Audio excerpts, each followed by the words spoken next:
ब्रेकनंतर बातमी आता पुणे जिल्ह्यातून घोडेगाव येथील निवासी आदिवासी आश्रम शाळेत धक्कादायक प्रकार समोर आलाय। विद्यार्थ्यांच्या नाश्त्यामध्ये दिल्या जाणाऱ्या दुधात चक्क जिवंत अळ्या आढळून आल्यात। धक्कादायक बाब म्हणजे गेल्या 1.5 महिन्यांपूर्वी देखील जेवणात अळ्या आढळल्या होत्या, मात्र तरी देखील प्रशासनाने याची काही दखल घेतली नाही। पुन्हा तसाच प्रकार घडलाय। आता दुधातही अळ्या आढळल्याने एकच खळबळ उडाली। मुलांच्या जीवाशी खेळ सुरू असल्याने आता संताप व्यक्त होतोय।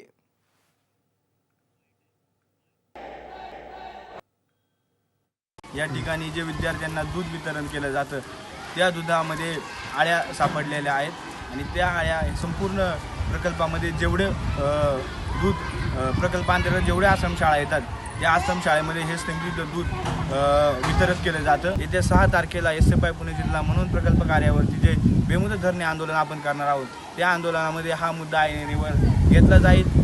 जुनी पाकिटं बघितली तर त्यामध्ये अळ्या होत्या।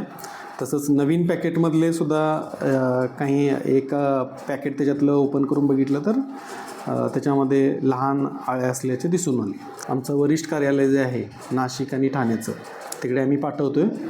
तसंच तिथले जे सॅम्पल तसेच 3 ते 4 शाळा ज्या आहेत आमच्या त्यांचे सॅम्पल आम्ही फूड अँड ड्रग्ज डिपार्टमेंट आहे पुण्याचं त्यांच्याकडे आम्ही पाठवणार आहोत।